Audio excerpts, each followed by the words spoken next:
frase famosa do clássico Il Gattopardo, traduzido para O Leopardo, de Giuseppe de Lampedusa, que diz o seguinte: é preciso que tudo mude para continuar como está.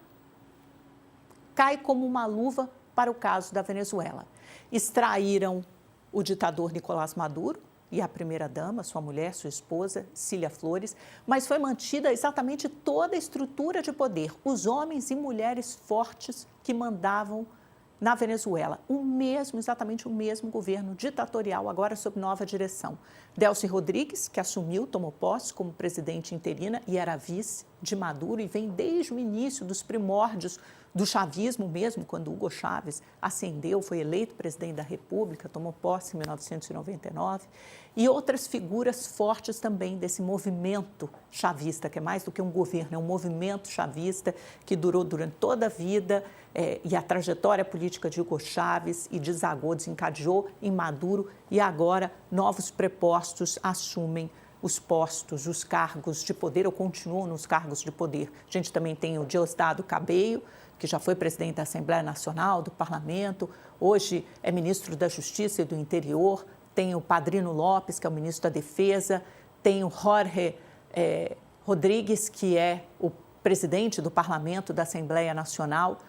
Você tem ali todos os homens que mandam nas Forças Armadas e também nessas milícias, porque existem muitos grupos armados na Venezuela e o risco talvez fosse perder controle sobre esses grupos armados. E tudo isso alinhado aos desígnios, aos desejos, às necessidades do governo americano Donald Trump. Pelo menos por enquanto, vai ser difícil alinhar os interesses tanto do governo Trump como de outros países de quem a Venezuela era próximo, portanto, o governo que continua no poder, Rússia, China e outros.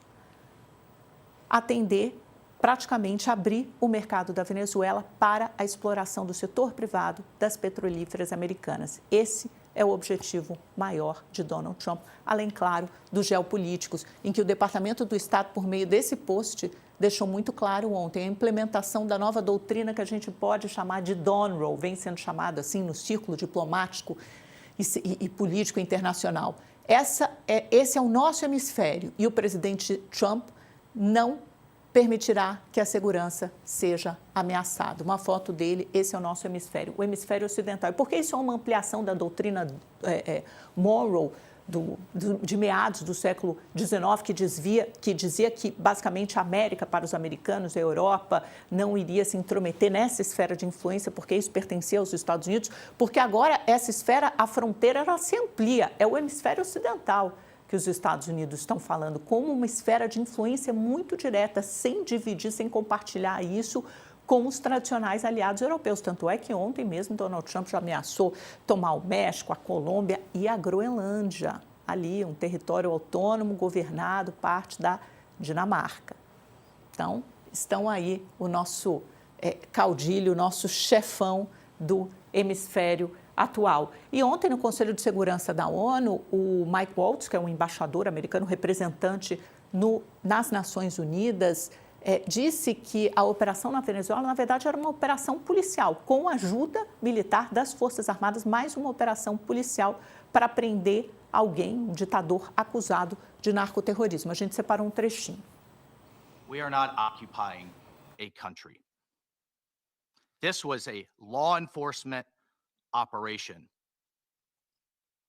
in furtherance of lawful indictments that have existed for decades. The United States arrested a narco-trafficker who is now going to stand trial in the United States in accordance with the rule of law for the crimes he's committed against our people for 15 years. Não se trata de ocupação, disse Mike Waltz, tampouco de guerra, mas simplesmente da prisão de alguém procurado pela justiça americana. Tampouco se trata de democracia, porque o regime ditatorial permanece exatamente no mesmo lugar. Eu estou curiosa para saber o que a oposição dirá nos próximos dias, porque ela que preconizava tanto a volta da democracia, o que eles chamam de liberdade, à Venezuela, hoje o que temos é toda a estrutura do antigo governo, do governo Maduro, exatamente ocupando o lugar onde estava. O embaixador Sérgio Danesi, representante do Brasil na ONU, assim como China, Rússia, outros países europeus, criticaram a ação americana na Venezuela, chamaram de ilegal. No podemos aceptar el argumento de que el fin justifica los medios. Este razonamiento carece de legitimidad y abre la posibilidad de otorgar a los más fuertes el derecho de definir qué es justo o injusto, qué es correcto o incorrecto, e incluso de ignorar las soberanías nacionales, imponiendo las decisiones que deben adoptar los más débiles. Está recusando aqui a lei do mais forte, né? Não é só um país do mundo mais forte o que tem a força que vai definir o que é certo e errado, o que é justo e injusto. Com isso, eu vou chamar um breve intervalo comercial para quem nos acompanha pela televisão.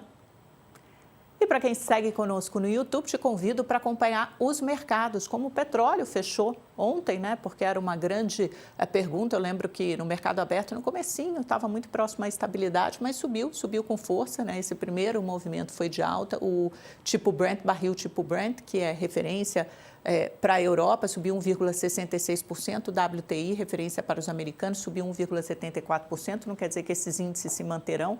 A OPEP também vai manter a produção estável nesse primeiro trimestre, lembrando que o petróleo caiu quase 20% no ano passado e a tendência é de queda, porque você não tem um crescimento econômico mundial tão pujante assim, você tem reservas abundantes e no médio e longo prazo, se a Venezuela voltar efetivamente para o jogo, teremos mais oferta de petróleo ainda. Vamos dar uma olhada também nas bolsas de Nova York primeiro. Todas subiram animadas, impulsionadas pelo setor de construção, também pelo setor de construção, pelo setor de energia, pelo setor petrolífero.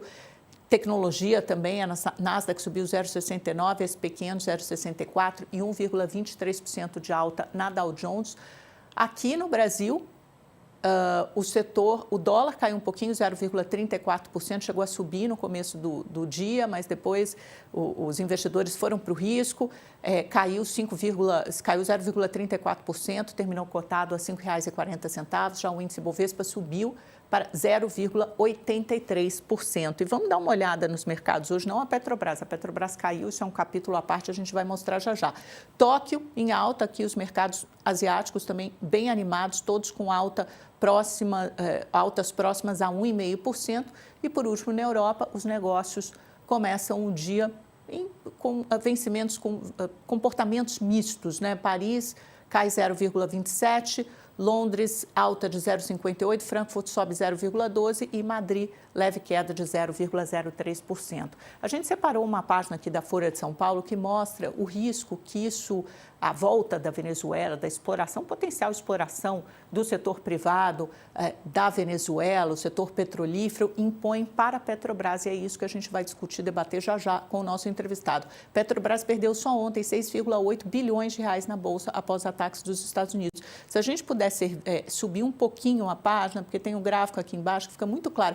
Todas as empresas americanas, algumas europeias, Chevron, ExxonMobil, as ações dessas empresas serão as mais beneficiadas, principalmente a Chevron, que é a única americana que já está na Venezuela com essa potencial exploração de petróleo, essas ações subiram muito. Já algumas árabes, Saudi Aramco e depois Shell e Prio, Petrobras aqui já no Brasil, né? As que atuam no Brasil, Prio, Petrobras e Brava Energia, todas essas ações caíram muito, principalmente a da Brava Energia caiu 5,8% e as da Petrobras 1,7%. Então foi esse movimento de queda, porque você tem aí um competidor, um concorrente que oferece várias vantagens competitivas e é isso que a gente vai discutir em seguida.